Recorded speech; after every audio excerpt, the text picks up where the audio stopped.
Sugar का number ठीक आ रहा है पर सिगरेट रोज चल रही है, तो क्या सिस्टम कंट्रोल में है या सिर्फ मेडिसिन के भरोसे है? इस वीडियो में हम एक सिंपल कनेक्शन समझेंगे जो कई लोग मिस कर देते हैं, डायबिटीज और निकोटीन के बीच का कनेक्शन। अगर आप या आपका कोई क्लोज वन डायबिटीज से स्ट्रगल कर रहा है और सिगरेट या गुटखा का यूज भी चल रहा है, तो ये बात जानना जरूरी है। नंबर कंट्रोल्स में दिखना अलग चीज है और सिस्टम ठीक होना अलग। ये सिर्फ एक हैबिट का इशू नहीं है, ये उस हैबिट के साइलेंट इफेक्ट का इशू है जो हर दिन आपके सिस्टम को डैमेज कर रहा है। जब आप सिगरेट या गुटखा लेते हो तो सिर्फ निकोटीन नहीं जा रहा होता, एक पूरा स्ट्रेस रिस्पॉन्स एक्टिवेट हो जाता है। बॉडी को लगता है कुछ इमरजेंसी है। उस इमरजेंसी में दो हार्मोन एक्टिवेट होते हैं, कोर्टिजोल और एड्रेनालाइन। कोर्टिजोल क्या करता है? ब्लड शुगर को टेम्परेली बढ़ा देता है ताकि बॉडी के पास एनर्जी हो स्ट्रेस हैंडल करने के लिए। तो दूसरी तरफ एड्रेनालाइन बॉडी को अलर्ट मोड में डाल देता है, हार्ट रेट बढ़ता है, बीपी बढ़ता है और इंसुलिन के सिग्नल्स को साइड पे डाल देता है।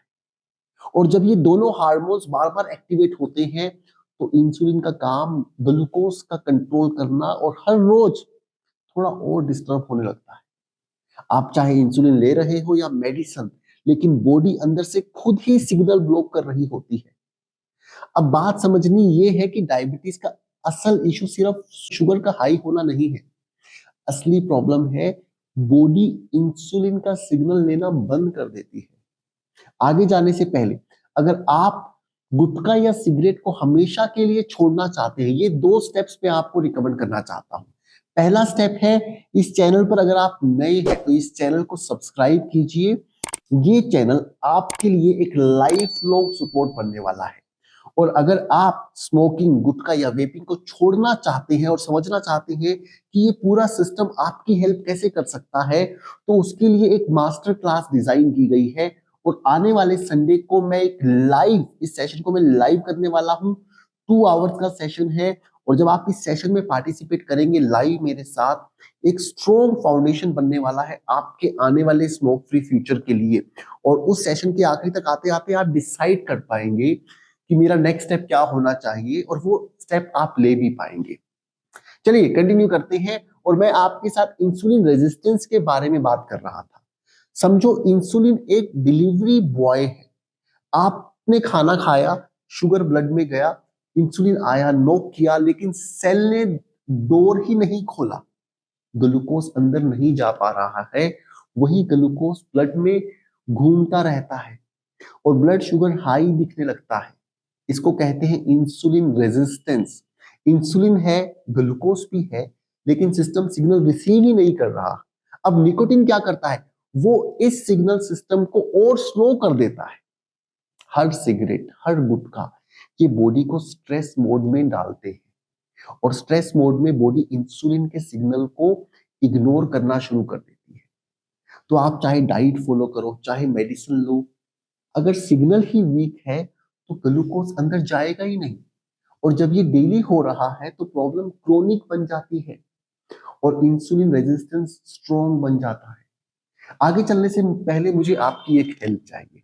मुझे लगता है कि मैं अकेला एक बड़ा इम्पैक्ट शायद ना ला पाऊं, बट हम सभी मिलकर अगर इन्वॉल्व होंगे तो काफी लाइव्स को हम सेव कर सकते हैं। और आपको कुछ ज्यादा नहीं करना है, आपको बस इतना बताना है कि अगर आपकी डायबिटीज की मेडिसिन चल रही है तो कितने सालों से चल रही है, और अगर आप स्मोकिंग या गुटखा छोड़ चुके हैं तो इसका क्या पॉजिटिव इंपैक्ट पड़ा है आपकी डायबिटीज के ऊपर या आपकी हेल्थ के ऊपर। प्लीज जाइए, पॉज कीजिए वीडियो को 30 सेकेंड्स के लिए और कमेंट सेक्शन में जरूर बताइए आपकी डायबिटीज का स्टेटस क्या है, कितने सालों से आप स्ट्रगल कर रहे हैं, या फिर अगर आपने स्मोकिंग या गुटखा छोड़ दिया है तो उसका आपकी हेल्थ के ऊपर, आपकी डायबिटीज के ऊपर क्या पॉजिटिव इंपैक्ट पड़ा है। प्लीज जाइए कमेंट सेक्शन में जरूर लिखिएगा, क्योंकि वो कमेंट सेक्शन में जब आप कमेंट लिखेंगे तो वो काफी लोगों को क्लैरिटी देने वाला है जो मैं बताने की कोशिश कर रहा हूं। या चलिए आगे चलते हैं। सबसे पहले ये समझना जरूरी है कि चाहे आपका शुगर थोड़ा कंट्रोल में हो या आप इंसुलिन या मेडिसिन ले रहे हो, अगर आप हर दिन सिगरेट या गुटखा ले रहे हो तो अंदर एक और इनविजिबल प्रोसेस चालू रहता है।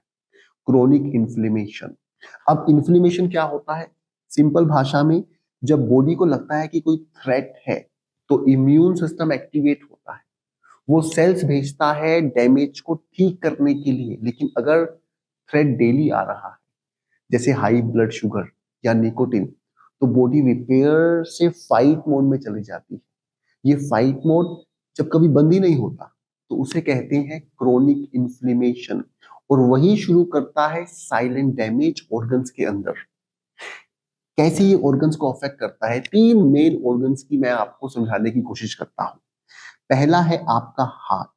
ज्यादा शुगर ब्लड में घूम रहा हो और निकोटीन हर दिन वेसल्स के अंदर जा रहा हो तो ब्लड वेसल्स के अंदर इरिटेशन होती है। उसको ठीक करने के चक्कर में बॉडी एक्स्ट्रा सेल्स भेजना शुरू करती है और ये वॉल्स धीरे धीरे थिक होने लगती हैं। थिक होने का मतलब है ब्लड का फ्लो टाइट हो जाता है और हार्ट को ज्यादा जोर लगाना पड़ता है। आपको कुछ महसूस नहीं होता, लेकिन ये साइलेंट प्रेशर हार्ट के मसल्स को थका देता है। इसलिए डायबिटिक स्मोकर्स में अर्ली हार्ट फेलियर या कार्डियक अरेस्ट का रिस्क इतना ज्यादा होता है।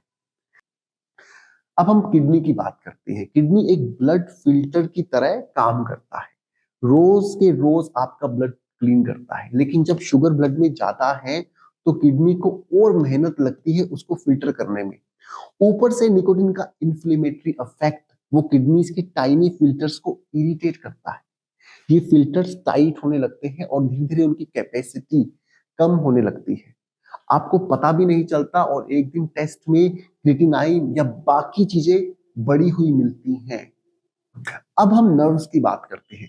ब्लड शुगर अगर कंसिस्टेंटली हाई है तो बॉडी के स्मॉल नर्व्स, स्पेशली जो पैरों तक जाते हैं, वो सबसे पहले अफेक्ट होते हैं। उन तक ब्लड फ्लो कम हो जाता है और नर्व टिश्यू स्लोली डैमेज होने लगते हैं। और जब आप स्मोक या निकोटीन लेते हो तो वो ब्लड फ्लो और ज्यादा रिस्ट्रिक्ट करता है, तो नर्व के सेल्स तक ऑक्सीजन या न्यूट्रिएंट पहुंच ही नहीं पाते। इसका रिजल्ट क्या होता है? पहले नमनेस आती है, फिर बर्निंग, टिंगलिंग, जैसे पैरों में जान नहीं है या सुइयां चुभ रही हो। ये चीज टेम्परेरी लगती है इनिशियली, लेकिन अगर निकोटीन कंटिन्यू किया तो ये परमानेंट डैमेज बन सकता है, जो रिवर्स करना मुश्किल हो जाता है। तो अगर आप सोच रहे हो कि रिपोर्ट्स नॉर्मल तो हैं, सब ठीक है, या मैं मेडिसिन ले रहा हूं तो सिस्टम मैनेज हो रहा है, तो एक बार सोचिए, क्या आपके ऑर्गन्स को रिपेयर होने का सच में कोई ब्रेक मिल रहा है? अब ये क्वेश्चन हर सेकंड डायबिटिक या ब्लड प्रेशर पेशेंट के माइंड में होता है। मेरी रिपोर्ट्स ठीक है तो क्या प्रॉब्लम है? और यही सबसे बड़ा इल्यूजन होता है। रिपोर्ट्स नॉर्मल आ रही है क्योंकि आप मेडिसिन ले रहे हो, lifestyle change, diet control, insulin, ये सब काम कर रहा है। लेकिन सिस्टम अंदर से खुद रिकवर कर रहा है क्या? ये बात रेयरली कोई चेक कर पाता है।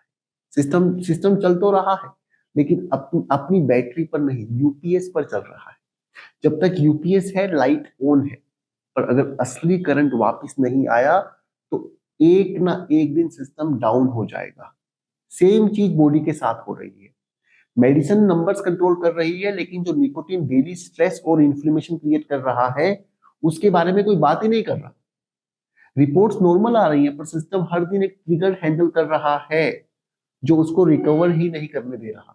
आप एफर्ट्स डाल रहे हो, खाना कंट्रोल, वॉक, मेडिसिन, रूटीन सब फॉलो हो रहा है, लेकिन निकोटीन अभी भी डेली इनपुट है, तो फिर रियल रिकवरी कैसे होगी?